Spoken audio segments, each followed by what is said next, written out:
Assalamualaikum Alhamdulillah bertemu lagi dengan saya Fatwa Maulana. Kali ini kita akan membahas berita yang sedang panas dan hot karena kemarin tanggal 25 Agustus tepat seminggu setelah kita bangsa Indonesia merayakan HUT kemerdekaannya yang ke-80, terjadi huru-hara, yaitu gelombang demonstrasi yang sangat besar. Ini menunjukkan bahwa titik kritis perjalanan demokrasi kita.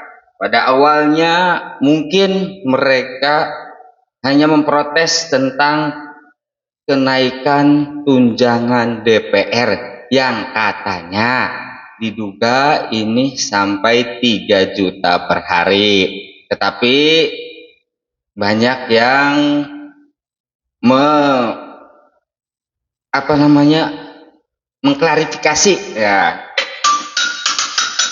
mengklarifikasi bahwa tunjangan itu tidak ada.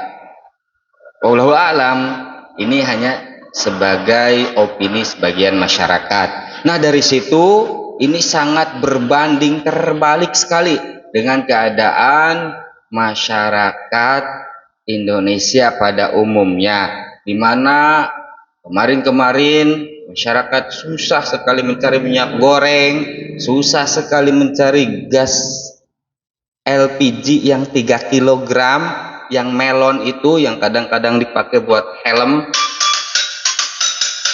yang berwarna hijau, yang akhirnya ini akan menjadi titik balik karena helm yang berwarna hijau itu menandakan ada sebuah konspirasi bahwa itu yang akan menjadi pemicu paling besar ketika ada seorang ojol yang notabene helmnya berwarna hijau dilindas oleh mobil rantai Brimob. Nah, kemarahan masyarakat akhirnya memuncak dan terjadi kerusuhan di mana-mana, terutama di kota-kota besar, di Makassar, di Bandung, di Jogja, di Surabaya, dan di kota-kota lainnya termasuk di Jawa Barat, di Bandung. Di Majalengka pun kemarin ya, walaupun agak telat tapi sudah berani berkomentar menunjukkan keberpihakannya kepada masyarakat yang diwakili oleh teman-teman mahasiswa. Kembali lagi ya, pada rekaman video yang viral yaitu tentang dilindasnya seorang pengendara ojek online yang tidak sempat tertolong walaupun sempat dibawa ke rumah sakit.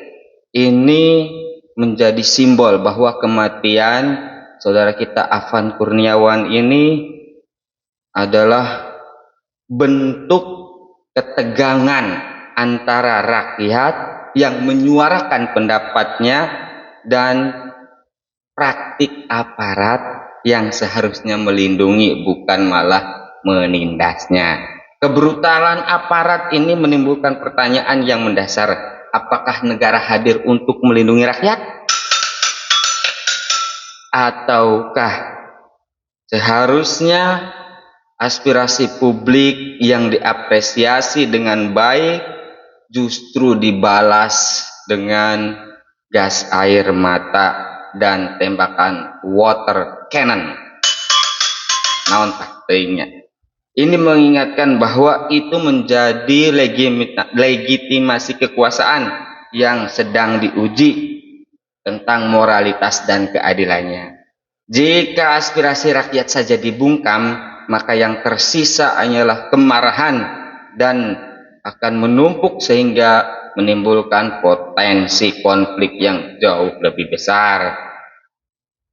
Tindakan represif aparat justru memperlebar jurang ketidakpercayaan rakyat terhadap negaranya. Keamanan seharusnya diartikan sebagai pelindung, pengayom, bukan malah mengintimidasi. Ketika aparat berubah menjadi alat, maka rakyat akan semakin sulit percaya dan benih-benih perlawanan akan tumbuh. Selain itu, demo kali ini juga memperlihatkan bahwa rakyat tidak lagi diam. Mereka sudah bersuara dan menuntut keadilan. Disinilah peran para ulama akan beraksi. Apakah akan menjadi ulama ini hanya pemadam kebakaran saja yang ketika ada kerusuhan justru dimintai pertolongan, dan ketika mereka baru jadi sama sekali tidak ada yang berkunjung atau meminta pendapat, sehingga pendapat para ulama yang seharusnya menjadi perwakilan rakyat dari kalangan bawah, kalangan masyarakat yang sudah ditokohkan jauh-jauh sebelum para dewan itu menjadi perwakilan mereka di gedung legislatif, tidak dimintai pendapatnya apa yang harus dijadikan skala prioritas untuk mensejahterakan rakyatnya. Lagi-lagi para ustadz, para kiai, ormas Islam, khususnya ormas keagamaan, agama-agama yang lain, ini baru dimintai pertolongan setelah keadaan mencekam seperti ini. Ini juga seharusnya menjadi pelajaran bagi para tokoh masyarakat, tokoh agama, dan tokoh-tokoh yang lainnya yang ketika sebelum jadi para anggota dewan ini banyak yang berkunjung, banyak yang mendengarkan, banyak yang